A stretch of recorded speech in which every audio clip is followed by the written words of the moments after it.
नमस्कार दोस्तों, क्या कभी आपने सुना है कि अपराध और अपराधियों का भी एक सीजन होता है? जैसे जाड़ा के बाद गर्मी, गर्मी के बाद बरसात आता है, उसी तरह से अपराध करने वाले लोगों का, अपराधियों का भी एक सीजन आता है। जी हाँ, ऐसा कहना है बिहार के एक वरीय पुलिस अधिकारी का, जिनका मानना है कि बिहार में जो आपराधिक घटनाएँ होती हैं, वो सीजन के हिसाब से, मौसम के हिसाब से बढ़ती हैं और घटती हैं। तो पहले सुनते हैं कि उनका क्या बयान है और वो क्या मानते हैं और किस तरह से सीज़नल अपराध होते हैं बिहार में, पहले वो सुनते हैं। काफी हुआ है कि शूटर्स कई हत्याएं हुई हैं होती पूरे बिहार में। और इस मई जून में ज्यादा मर्डर होते आई है वर्षों से। अप्रैल मई जून जब तक बरसात नहीं होती है ये सिलसिला जारी रहता है, क्योंकि ज्यादातर किसान को कोई काम नहीं रहता है। एक बरसात होने के बाद लोग, कृषक समाज के लोग व्यस्त हो जाते हैं और घटनाएं घटती है। परंतु आप लोग के द्वारा, प्रेस के द्वारा हत्या पर हत्या, कुछ इस वर्ष चुनाव भी है तो राजनीतिक दलों के द्वारा भी इस पर ज्यादा नजरिया दिया गया है। तो उसको लेके भी हम लोग चिंतित थे कि हाँ, नवयुवक ज्यादा पैसा के लिए सुपारी किलिंग शुरू कर दिए हैं। तो एक नया सेल इसी माह हम लोग गठन किए हैं। अभी जिनका बयान आप लोग ने सुना वो है बिहार के अपर पुलिस महानिदेशक कुंदन कृष्णन। उनका मानना है कि जब बिहार में गर्मी का मौसम होता है, खासकर अप्रैल मई जून, जब बहुत ज़्यादा गर्मी होता है, बरसात से पहले का जो मौसम होता है, उस मौसम में अपराध हमेशा से होते आ रहे हैं और हमेशा होते रहेंगे, ऐसा उनका मानना है। क्योंकि उस समय किसान लोग काफ़ी फ्री होते हैं, बरसात का मौसम नहीं होता है, तो वो लोग अपराध करते हैं। जी हाँ, ये बयान दिया है और ये बयान बहुत ही निराशाजनक और एक पूरी तरह से एक गैर ज़िम्मेदाराना बयान है। एक तरफ जहाँ पूरे बिहार में, खासकर जो पटना है, राजधानी है बिहार की, वहाँ अपराध एकदम से बेलगाम हो चुका है। कई ऐसी बड़ी-बड़ी घटनाओं का अंजाम दिया जा चुका है, जिससे पूरा बिहार, पूरा पटना दहशत में है। अभी हाल ही में जो एक बहुत बड़े व्यापारी गोपाल खेमका की हत्या कर दी गई। अपराधी बहुत ही आराम से आए, उनके दरवाजे पर, घर के दरवाजे पर उनको गोली मारी और निकल गए।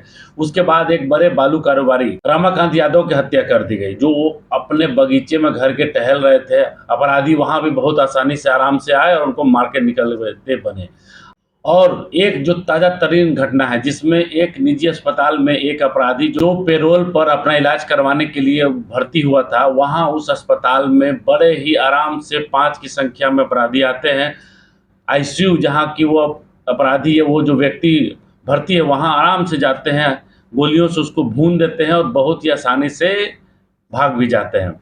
इसी तरह की बहुत सारी घटनाएँ पटना में घटित हो रही हैं, लेकिन पुलिस पूरी तरह से एकदम नाकामी अवस्था में पड़ी हुई है, अचेत अवस्था में पड़ी हुई है। जैसा कि विपक्ष आरोप लगाता है कि जो बिहार के मुख्यमंत्री हैं, पूरी तरह से अचेत और अस्वस्थ हो चुके हैं, उनसे बिहार नहीं सँभल रहा है। और जहाँ तक कि जो सत्ता पक्ष के लोग हैं, पहले ये कहा करते थे कि बिहार में 2005 तक बहुत बड़ा जंगल राज हुआ करता था, अपराधियों का तांडव हुआ करता था। लेकिन जिस तरह से अभी आपराधिक घटनाएँ घट रही हैं और जिस तरह से पटना और पटना के आसपास के क्षेत्रों में दहशत का माहौल है, तो ये साफ देख के कहा जा सकता है कि ये जंगल राज से भी बड़ा आपराधिक समय आ चुका है। जैसा कि विपक्ष, खासकर तेजस्वी यादव, ये कह रहे हैं कि अभी जो समय चल रहा है, जहाँ की मुख्यमंत्री पूरी तरह से अचेत हो चुके हैं, तो बिहार में महाराक्षस राज आ चुका है, बिहार में राक्षसों का राज आ चुका है। यहाँ पुलिस पूरी तरह से निकम्मी और नकारा अवस्था में पड़ी हुई है और बड़े जो अधिकारी हैं वो इस तरह के गैर जिम्मेदाराना बयान दे रहे हैं।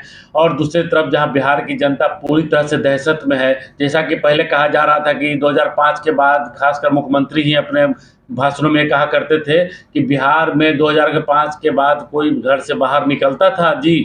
लेकिन अब जिस तरह से माहौल बना हुआ और जितनी बड़ी-बड़ी आपराधिक घटनाएँ घटित हो रही हैं, तो ये साफ दिख रहा है कि माहौल बहुत बुरा स्थिति में बिहार का जो माहौल है वो आ चुका है। पटना का जो स्थिति है वो बुरी तरह से दहशत में है। लोग घर से निकलने से पहले सोचते हैं कि पता नहीं किस एरिया में कहाँ किस अपराधियों का हमला हो जाए, कहाँ गोली चल जाए, कहाँ किसका मर्डर हो जाए। तो जिस तरह से जो अभी वर्तमान परिस्थिति बिहार की बनी हुई है, वो किसी तरह से बिहार की लोगों के और बिहार की, खासकर पटना की जनता के लिए बिल्कुल ही सही नहीं है। हर तरफ दहशत का माहौल है। अभी कुछ दिन पहले तेजस्वी यादव जो नेता प्रतिपक्ष हैं बिहार सरकार में, वहाँ उनके आवास के बाहर गोलीबारी की जाती है, वहीं कुछ ही दूर पर मुख्यमंत्री का आवास है। लेकिन ऐसी घटनाओं के बाद भी पुलिस न जाग रही है, न कोई एक्शन ले रही है। पुलिस जो है बिल्कुल एकदम सुप्त अवस्था में सोई हुई है।